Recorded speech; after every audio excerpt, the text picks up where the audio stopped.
We have 4 folks on the Reactor panel who come from a variety of different perspectives, but can all speak to the challenges with making the safety net work on the ground in the community day in and day out. And I'll start with David Scher. Again, all of their information is in your packet, so I'm just going to be very brief right now. David Scher is described, I think, on the agenda as an Executive Medical Director of Blue Cross and Blue Shield of Michigan, which he is, but for this panel perhaps is better known as the Medical Director of the Corner Health Center in Ypsilanti, Michigan. He's been there for many years. I think was really the founding medical director there, working with the adolescent population. And the Corner, for those of you who don't know, it is a hybrid model as defined by Peter.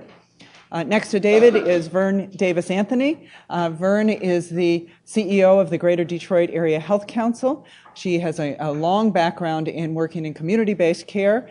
She was also the director of the Department of Public Health in Wayne County at St. John's Health System. So she has a wide range of experiences in this area and is currently heading the largest coalition, the only one really in Southeast Michigan, that represents multi-stakeholders to deal with these community-based issues. Next to Vern is Deborah Riddick. Deborah is a JD also, but also a nurse, and a nice combination, and an unusual combination. Deborah is head of the school-based health center group in Michigan and has a lot of experience and background to present to us on the school-based health centers, which we really haven't talked about so far as part of that safety net, but a very important part of the safety net for many children and families as well. And next to Deborah is Kim Silbiski. Kim is the head of the Michigan Primary Care Association and also has run federally qualified health centers, has been a national voice in support for federally qualified health centers, has had a long leadership role in our state in really understanding and strengthening the network of federally qualified health centers. So we're delighted to have you all here. And we're just going to go in order. So we'll start with David. We've asked them to do about 5 to 7 minutes of comments reacting to what they heard earlier from the discussion and from the presenters. So go ahead, David. Okay. Thank you. So appreciate the opportunity to speak with you. So I'm very excited about the changes that are afoot with healthcare reform as a result of the recent legislation, and I'm sort of not listening to the radio when people are talking about Republicans wanting to gut it. A concern, and I'm especially excited because my patients, like those other caregivers here, providers of healthcare who serve people who are underinsured or uninsured, are going to have many more of our patients covered as a result, and that's quite exciting. So expansion of Medicaid, that's a great thing. At least for a couple of years, we hope to see better payments for Medicaid services. That's a great thing. Though I'm not entirely excited about everything, and I'd like to share a couple of concerns and then a few thoughts about what the future holds. Sort of where the safety net community ought to be heading and thinking in terms of its own evolution. So one concern I have is that when I listen to folks from inside the Beltway or policy experts who advise those inside the Beltway, they have a kind of, I hate to say this, but it's a true observation, self-satisfied and somewhat narrow perspective. And they tend to think that they can prescribe through legislation and regulation what folks ought to do in order to make it all right. And I think they tend to paint with too broad a brush. So the dialogue about FQHCs and community health centers and hybrids and free clinics, I think reflects a little bit about that because of the way it's sort of codified in legislation and the way people talk about it. There is this tendency to think of FQHCs as the answer, and that as we work towards more systems of care, systematized health care, that FQHCs are really the only ones that are going to be able to, in the safety net community, to rise to that challenge and that level of sophistication. And so the language even, I think, is problematic because as far as I'm concerned, there's this remarkable diversity in the communities across this country in the way the safety net is structured, organized, what animates and enlivens it. And some communities have really strong FQHC programs, and some don't, like Brent mentioned, have any at all. And I tend to think we should be speaking of community health centers as the frame of reference. Some are federally qualified or federally reimbursed, and some are not. the whole term hybrid sort of is it's problematic to me, because what is a hybrid? Is that a car, or is that a community health center that's not getting money from the Fed? So I'd rather we talk about and support communities in creating health centers that are part of a whole cloth of a safety net that really works best to meet the needs identified by the particular community. And there are other niche types of providers that have to be considered. Brent mentioned the Delanis shelter, which is for homeless folks in this community. That's not an FQHC, never going to be an FQHC by itself. School-based and school-linked health centers, certain mental health and substance abuse niche population service providers that aren't part of the county mental health system. And so we don't want to paint with such a broad brush that these sort of get painted out of the system. This week I saw a young man, a teenager, with asthma with his grandmother, and she was almost in tears because they couldn't afford the controller medicines that would help him get his asthma attack under control. It happened that I had one last inhaler that I could give him, a steroid inhaler, and so that was a blessing. But in a reformed health system, he'll be able to get Medicaid, he'll be able to get medicines, and this will be a good thing. Same day, I saw a young man from Mexico whose father was deported. He's working construction, this 16-year-old, just to be able to survive. He wants to go to school, couldn't afford medicines now, certainly won't be able to afford medicines in the future within the current political climate if it's sustained, where nobody wants to pay for people that are undocumented and illegally here, even though they're working hard and contributing to the society. So I think there's some big gaps in the Healthcare Reform Act that we're not talking about.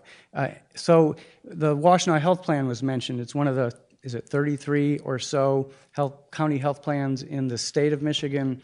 An essential aspect of a safety net in our community, binds some of the safety net clinics together, helps support them in many ways, offers an access point for people who are underinsured and uninsured to gain access to primary care and specialty care. It depends on DSH payments, disproportionate share payments. Healthcare reform, because we're going to magically take care of the uninsured problem, is going to eliminate those payments. And so that'll create a sucking sound in counties around Michigan with regard to the resources available to support these county health plans for indigents, like my young Mexican client, who will never be eligible, at least in the for reasonably foreseeable future, for Medicaid, unless he becomes pregnant, and then he can get emergency Medicaid. So the changes afoot are good, but they're not completely adequate. So in the remaining couple of minutes, I'd like to switch gears. There's been talk about the medical home model, and I would say that while safety net clinics invariably do have more or less strength in this arena, I think they sort of helped create the model and have done so over the last 30 years or so, 30 or 40 years really, with multidisciplinary team-based care addressing a totality of patient need in a pretty organized way when they have the resources to do so. So that's all great.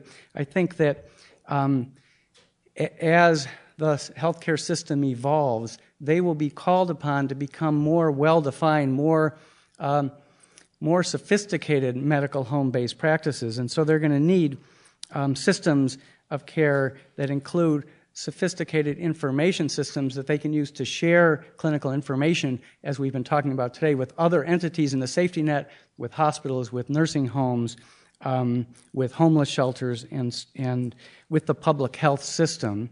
So there's a long way to go there, lots of investments, lots of challenge. Also processes of care, we talked a lot about that, I won't belabor that, but care management I think is the cornerstone for that. More sophisticated, more reliable, proactive systems based on clinical registries, integrated not just within the practice, the safety net provider, but across practices between specialists in primary care, hospital, other facility stakeholders. So we move from independent to interdependent to truly integrated systems. That doesn't mean that anybody has to own the safety net clinic. That doesn't mean, and it's not a bad thing you do this, but it doesn't mean that safety net programs have to give up their identities. They can affiliate with their sister agencies and the bigger, more established mainstream systems to create comprehensive systems that will be then eligible to participate in an accountable care organization approach.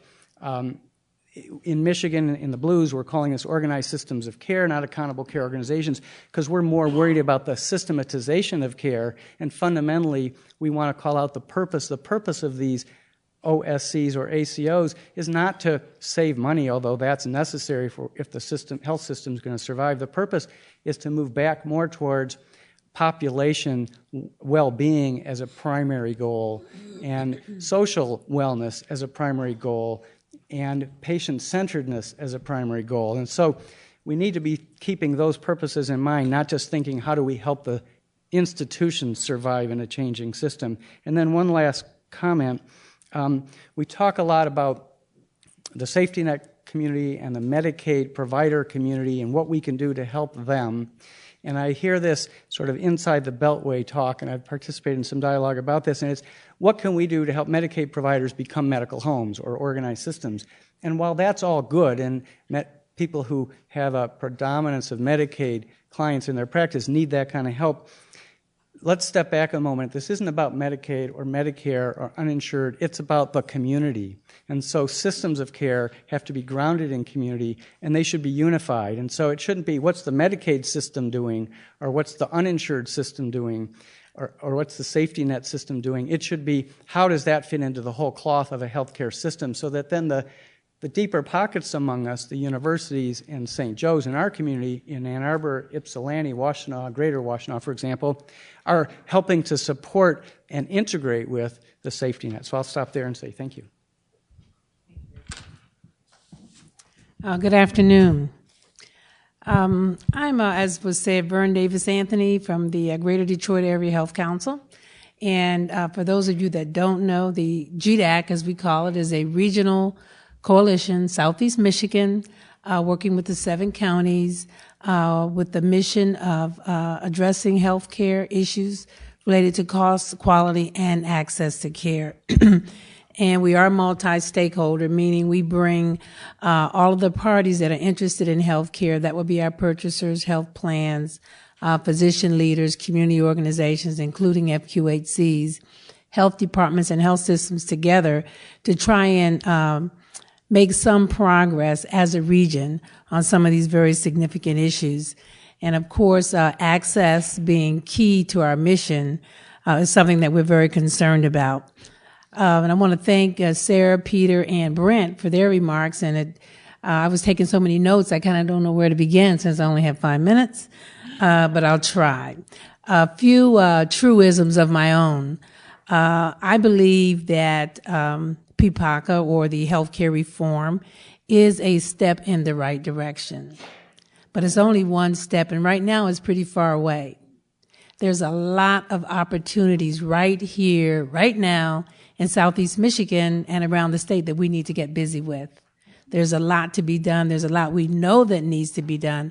And I think many of the aspects of the healthcare reform bill is simply giving us an opportunity to do some things that we know needed to be done. But it's also adding payment reform around that to help better incentivize that. But it's not a silver bullet. It's not a silver bullet. It's not a panacea. In fact, some things probably will be changed along the way in terms of the implementation, and that's okay. Also, healthcare access. It's not an insurance card. If everybody has an insurance card, then everybody has access. Well, we know the answer is no, because there has to be that safety net structure. And as Sarah said, everybody won't even have an insurance card. There will be a significant percentage of the population that will not have an insurance card. So the safety net is absolutely essential in terms of structures or places where people can go. Also, access does not necessarily mean quality or desired outcomes. We do have to say access to what, and what will be the outcomes. And the outcomes that we're seeing today is definitely not what we want to have more access to. We don't want to pay more to do the same things that we do, the way that we do them, and get the same outcomes that we have. So, our plate is really full. The safety net.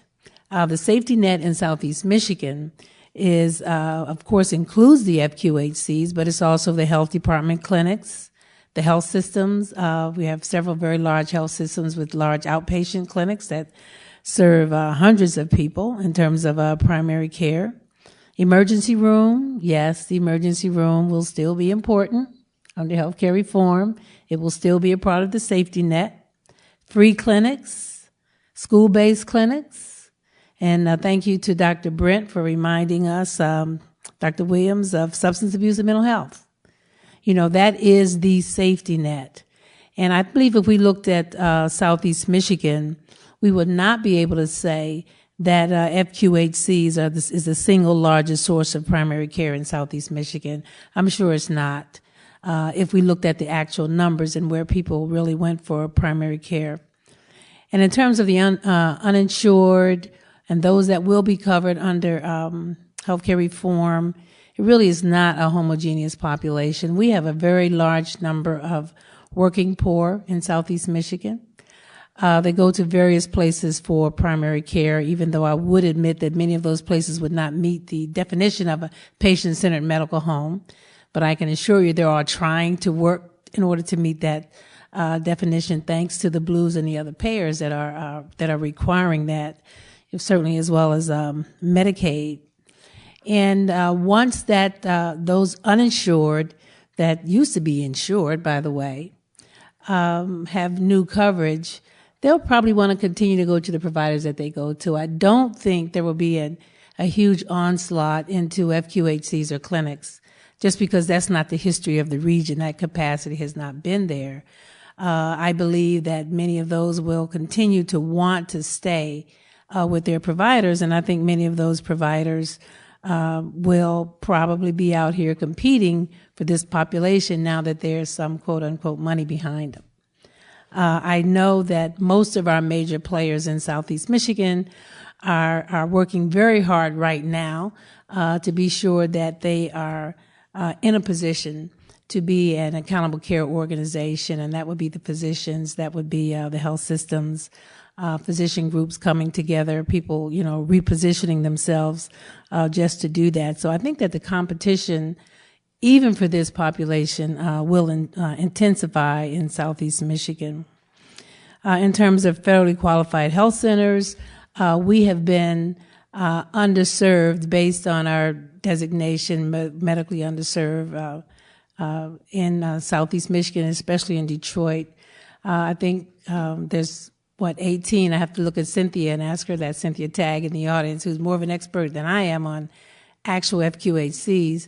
There's 18 FQHC sites in Detroit, 21 in Wayne County. Is that correct? Which, under anybody's definition, is not an adequate number for the population that we have. And we are in the business of trying to expand the FQHC network with new dollars. But I think I want to quote Peter when he said money is not enough. Just expanding more FQHCs definitely will not fix the problem. All the problems that you mentioned, Peter, we do have those problems. You know, there are issues of not having a system to really share best practices. There are issues in efficiencies. There's definite issues in being able to assure that continuity of care for specialty care within FQHCs. And it's not all the fault of FQHC or a health system, but there definitely are issues there that must be addressed. So just expanding at the FQHC network will not solve the problem in Detroit, and we need to be aware of that. I really know and I honestly believe that the structural changes, the systematic changes, the need for quality improvement, the need for transparency. I believe that uninsured people, just like all individuals, should have access to quality information. That should be public information. People need to make choices for the best care that they can get, and I believe that we need to provide those choices. One issue that we're all facing is a shortage of primary care providers. And when all these folks become insured in 2014 or whatever, that's not enough time to fix the primary care shortage problem. So we still have a problem with primary care. I do believe in the need to expand greater use of nurses and nurse practitioners and those models that I think are really more welcome in clinics. than in other practice settings. Peter mentioned regional strategies. Again, we must do that in Southeast Michigan. It is not just a Detroit problem. Our health systems are regional. People travel regionally for health care, and we need to begin to think of the safety net in terms of a regional solution. More integrated models, building on our health systems, and I think someone mentioned, I know St. John has FQHCs, Henry Ford. I think Beaumont just opened one up this week in Royal Oak. So this type of partnership really will have to be expanded. I don't want to close without mentioning leadership. That's one thing that we definitely need, and I would like to hear much more discussion about the population, less discussion about the structure. And Dr. Scher mentioned that it's like, will the FQHCs do this, or will this Medicaid providers or hospitals, and not enough discussion on the population or the people that we intend to serve, because some of these structures will have to change. And it looks like nobody really wants to change their structure. They want to be sure that their structure fits into the payment model so their structure can survive. Yeah. So we hear a lot of that, and that dialogue needs to change, but that's going to have to come from community leadership, not necessarily from providers, trying to, stay alive. Systematic measurement in terms of efficiency and outcome is key. I believe that whether it's an FQHC or a clinic or an outpatient clinic, we need that same measurement, and it needs to be something that the community recognizes and is aware of. And just in closing, I want to comment, Dr. Williams, on that special needs population that you mentioned. And Mary Ann did mention it earlier. I think we do need to begin to look at what type of structure will meet the needs of that population. Because if not only do we not serve them, we do a disservice to the others because of how we spend the dollars on that population now that really is not helping that population. But it's also taking away from the more general population that we could serve better if the attention wasn't, far, in one corner. And hopefully as we look at the structures under healthcare reform, there'll be some serious discussion, on how to serve that population. Probably not so much in a medical model, but more of a community model, with the medical system as partners. So I'm with you on that. And I just want to close my remarks again with just emphasizing that there's much work to be done now. There's much planning. There's much that we already know. We can just hear it from the questions, and I look forward to working with, the speakers, the University of Michigan, our community, and other folks in Southeast Michigan that are willing, to take some action now. Thank you. As said, my name is Deborah Riddick, and I'm the Policy and Planning Director for School Community Health Alliance of Michigan. We are a state-run membership organization that represents the school-based and school-linked health centers across the state. Currently, there are more than 90 school-based and school-linked health centers. More than half of them receive state funding as their primary source of maintaining the services. School-based health centers as a care model have been around since the late 70s, and in fact, Michigan got their first few centers in the 80s. So it's a model that's been around for a long time, and we've proliferated to the point where we are certainly a safety net, but in speaking of Wayne County, we also serve as infrastructure for the at-risk youth there. Nearly a third of all the school-based and school-linked health centers across the state are located and serving Wayne County residents and at-risk youth. So we certainly see ourselves as a component to the care here that's not going to go away. We are thrilled that we're invited to the table. We didn't make it to any of the slides, but this is certainly an exciting year for us. Next year. Because in fact, earlier this year in the CHIPRA legislation reauthorization, we finally got a definition.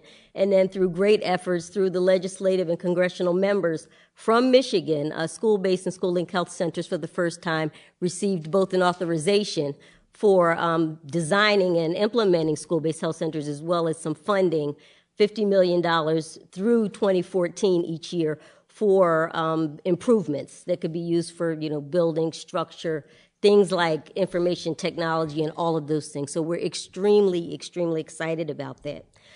So when we talk about health reform and how and the implications for the model, which is school-based health centers, and I'll use that broadly, but it does include the school link centers, it's very important to understand that these centers are serving communities that are considered at risk. That means high rates of poverty, crime, certainly the food deserts and the physical exercise or complications, fragmented family structures, the crumbling education systems, you name it, these kids are impacted by it. So we are there helping to provide that piece of wholeness that keeps them together. These school-based health centers are, for the most part, physically in the school or between feeder schools. They provide complete comprehensive care, the wellness, the chronic care. And if you are going to impact, the long history, over time, you're going to have to impact kids, where they are. We're going where they are. So when we talk about things like access, it's built in. Kids have to attend school every day. They have to be there. So the nurse practitioners who primarily are taking care of them are managing not just their physical needs, but the psychosocial issues, as well as some of the other behavioral issues. Someone spoke to mental health, and unless you are in extreme need and you get a diagnosis that you're not treated, well, how much more so for children who are dealing with the social stresses that their parents or absentee parents have to deal with. So we have practitioners who are in place who are impacting them.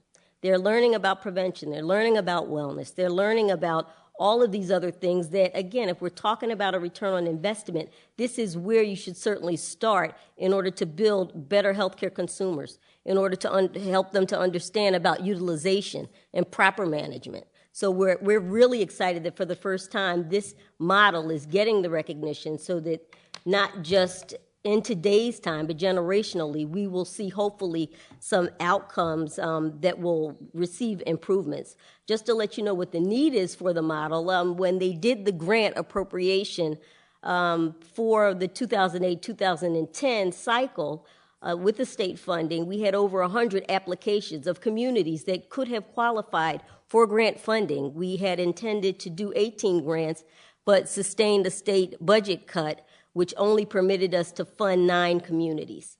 So, and that would be in addition to the 90 centers that are running now. Some of the challenges that we have is because only the majority of our centers are state funded, there are outliers who are doing extremely good quality care that are privately funded, but unfortunately they don't have a relationship with us where we're able to get the data and information to build a stronger argument for all of the good work that we're doing. So that would certainly serve as one of our major challenges. We also talk about the fact that in the legislation that is health reform, we did get money for bricks and mortars. However, there was an appropriation to establish school-based health centers, which has yet to be appropriated. So we have no funding for hiring people and the regular administrative duties and the other things that the centers need. And so we are completely dependent upon state funding, which, as we know, in an economy such as Michigan's, creates, a huge stress for us. We did sustain a 25% cut last budget cycle, which was maintained this year. Fortunately, through the executive office, we have a Medicaid waiver in place that allows us to draw down federal dollars because the majority of our patients are Medicaid patients. But again, that's a permissive role. With a new governor coming in, most certainly by Tuesday, that established relationship with our Medicaid office could leave. And so if, in fact, we're no longer to be able to see and pay for services to those Medicaid patients, then our model is truly threatened. And again, because it's an infrastructural issue, we're going to see thousands of students, and we see kids 5 through 21 at these centers who will have no place to go. Quite frankly, we have been serving as medical homes for these folks because no one's beating down the door for the low reimbursement rates to serve them. So if we can't afford to do that, you're going to have lots of kids on those rolls. The last study from the state for the state-funded center said that there were over 200,000 services for these kids that were done in that year alone. So we're talking about a huge deficit. So while we are really thankful for the federal funding, state funding is a huge issue for us. And so we are constantly on guard. You know, when you see all of the budget things that are going on up at the Capitol, we're involved in that mix, and we've been extremely, extremely successful and thankful for bipartisan support, because these centers are everywhere. You know, that the at-risk population for youth has grown, you know, by leaps and bounds just as a result of our economy. So there are many, many more communities who need these centers. When we talk about going back to federal reform and what it's going to do for us, we did have legislation in to try to get cost-based reimbursements like the federally qualified health centers. That went nowhere. That would have gone, you know, a long way to shore up and to make sure that we could have the services, because then we would not necessarily be dependent, or at least not as dependent to the extent that we are, on state funding. So that was something that is a challenge for us currently. We certainly agree with many of the other presenters today and Reaction panel on the scope of practice laws. We are primarily run by nurse practitioners. The quality of care there, again, we would hold up against anybody's standards. Not only are they having to deal with the standards that the state establishes in order for them to receive state funding, but many of them are associated with health systems who have their own criteria for what is a quality measure. And so the care there is unique, it's special, it's definitely going to the needs of these young people. They see them every day. If we're talking about comparing that to a typical pediatrician's office where a child may see their pediatrician once a year, there is absolutely no comparison. The rapport is going to be there, the trust is going to be there. Just knowing that this is a bad day and you may come down to seem that you're sick when there's something else emotional or psychosocial or with your family going on. That's a connection you can't get in an annual pediatrician's office. So the outcomes for that trust measure, you know, are off the charts. And with that population, trust is everything. If you can't talk to a young person to get them to confide, there's no way you're going to impact their health outcomes. So for that reason, we really feel that scope of practice needs to be reevaluated so that these caring nurse practitioners can, in fact, do the things that they were trained and qualified to do. We also have challenges when it comes to the comprehensive data collection because, it's not consistent. We don't really have the numbers to speak to those folks who are privately funded, and we really wish we could reach out to them, and we hope to do so in the future. We talked a little bit about the health information technology and the medical health records. Very, very few of our centers are fortunate enough, obviously, because of our population base and the payment rates, to have that. But we are certainly excited that one of your speakers in the audience made a comment about a pilot project that's going on in Wayne County around the pediatric medical home model.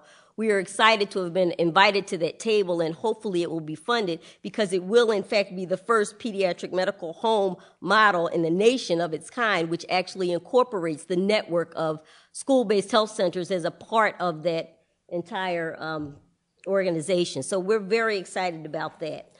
One last concern for me is on the issue of health equity and disparities. Certainly, as all of these initiatives go forward, because the population I serve are at-risk youth, many minorities, certainly all of them poor and impoverished, if in fact we continue to reward folks and health system models that already have the bells and whistles, and we exclude other types of care models, then that disparity and that health inequity will continue to grow and exacerbate.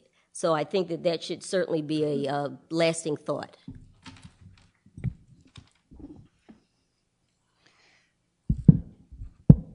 This is a Reactor panel, and I am the last member standing on the Reactor panel. So I'm going to refer to myself as the Amen member of the Reactor panel, because everything I heard is true.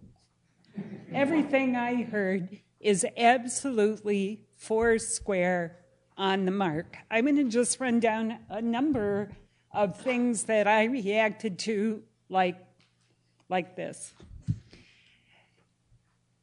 There are challenging patients, and they hit at least two of that list, Brent. At one time or another, we are all challenging patients. At one time or another, we all hit at least two of the elements on that list. Not all communities are medically underserved communities. Not all communities are challenging communities, but at this point in the evolution of, or the economic whatever of the state of Michigan, almost every community has challenged community members. And as of John, 2 weeks ago, Ian, Kim, Washtenaw County has been designated a medically underserved county. Having designated medically underserved community for Ann Arbor proper. Okay, I knew I'd get there sooner or later. This will no longer be the FQHC desert. And we just recently had the opening of a health center, will very shortly, in Oakland County, in Royal Oak, as Vernice mentioned.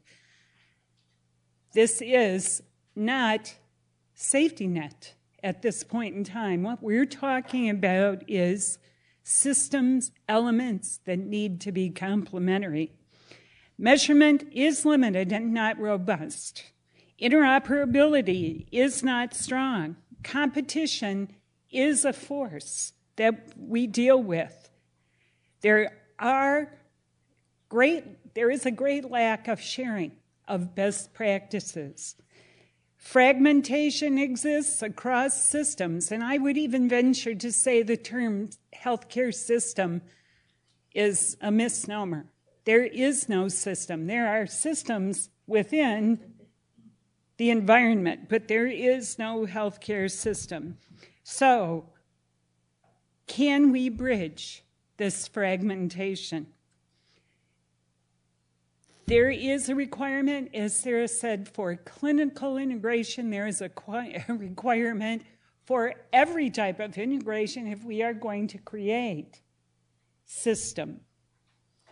And we need care management, we need that system, and health centers must be true to their mission of serving the uninsured. So, what I would like to do is just very briefly say, health centers are an asset. Health centers are a means of bringing comprehensive primary care, federal and state resources to communities. They are not competition. They are an asset in a community-based system of care. When we think about them versus us, I think we really need to think about that. Because I was reminded today when I spoke with the Free Clinics of Michigan, these are tax-funded assets. We're paying for them.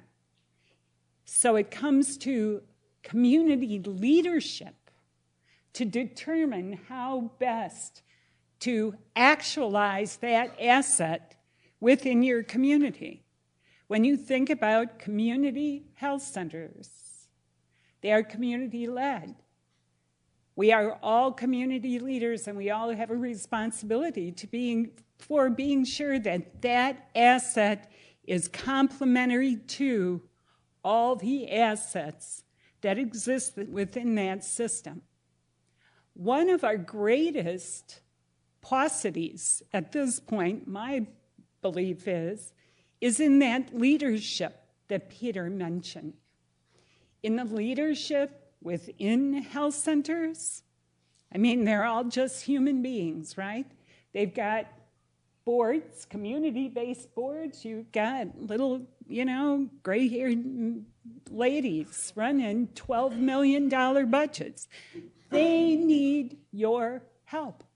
You are the community upon which they are based. You are the leaders who are their peers.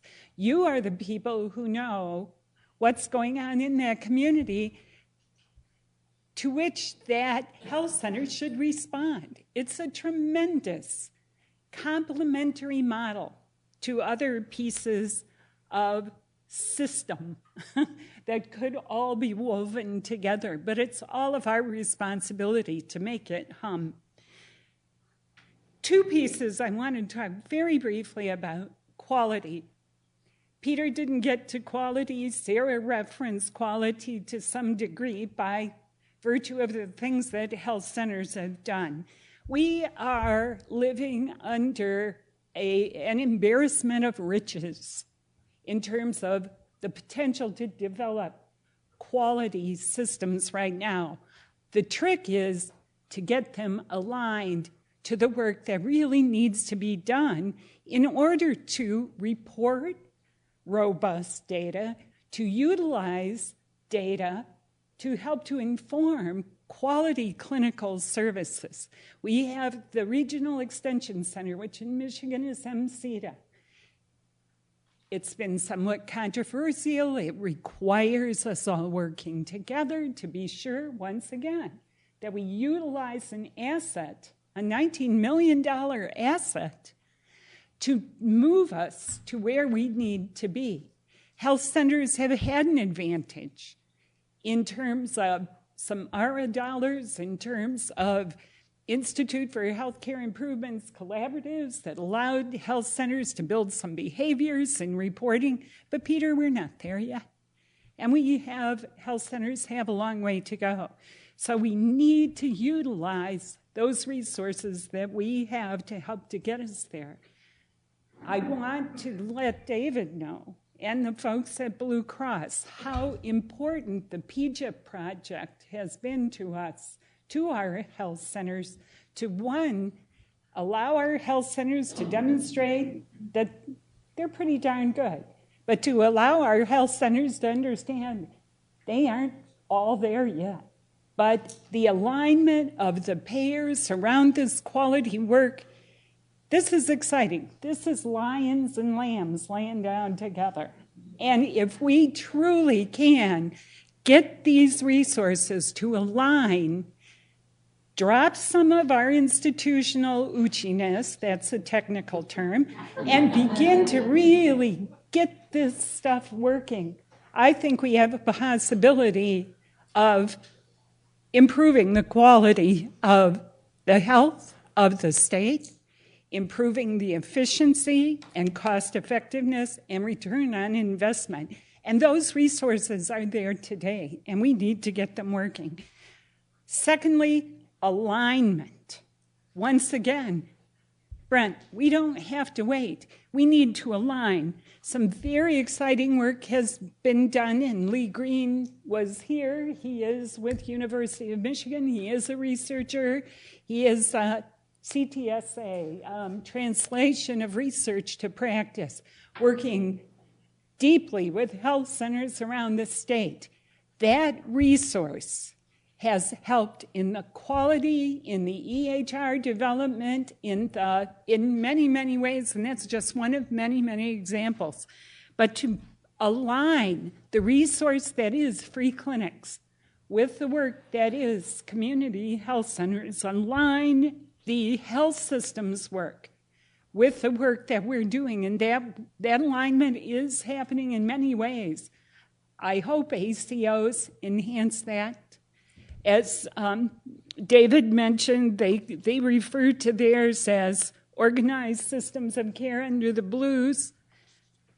Michigan Health and Hospital refers to their model as integrated and aligned systems. We've got the rhetoric, we've got some financial incentives, we have some real possibilities, but I hope we don't set up little aligned islands that cannot communicate in a systems way across. Community mental health, absolutely critical. System under siege, system with resources every one of us needs. System that reacts wonderfully when you reach out to them. Even better if you look at cross-contracting with them for some services.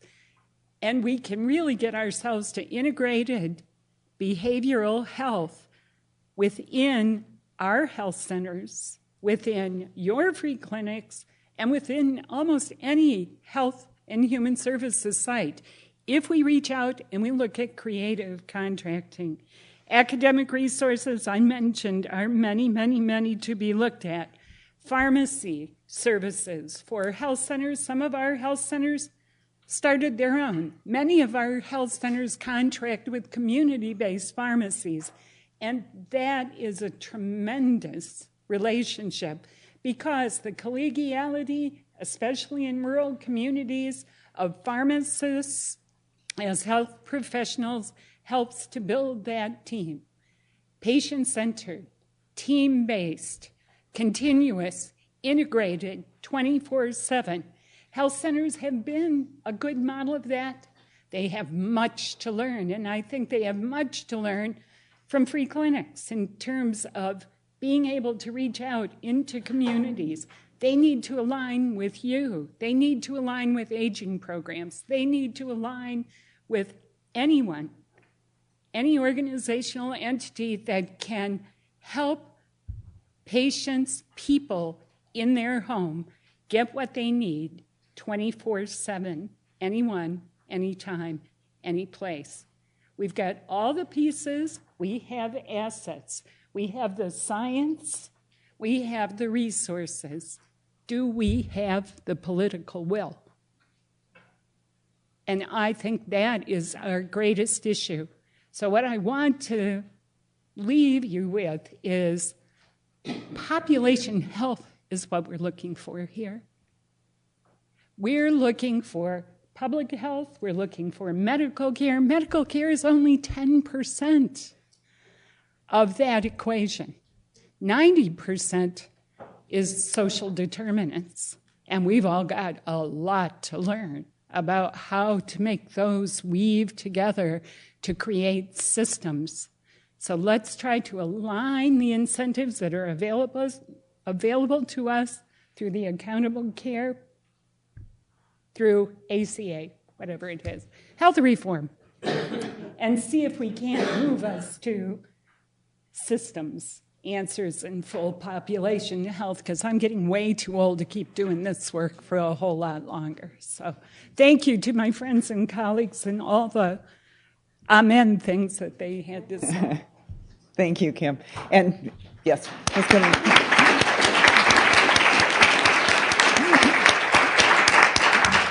And Kim really did do a fabulous job of summing up the afternoon. And so with that, I am going to adjourn us. I think the speakers, other than Sarah, can stay for a little while for discussion. We do have a reception. I want to thank everyone for attending for this very provocative conversation. I would encourage us, as Kim said, we need to be aware change is needed. We need to plan for it now. We have a tremendous opportunity. And I think we have a great group of thinkers here that are all ready to commit to that change. And so that's where we hope that we're going to go from here. We will have an evaluation form out to you. Please do help us by responding to that evaluation and join us for our next symposium on December 2nd, where we will be talking about the patient-centered medical home. And to help us, we'll have Diane Rittenhouse from the University of California, San Francisco. So please join us. She knows a tremendous amount about patient-centered medical home, as do many people here, and we'll be sharing that then. And thank you all for joining us this afternoon.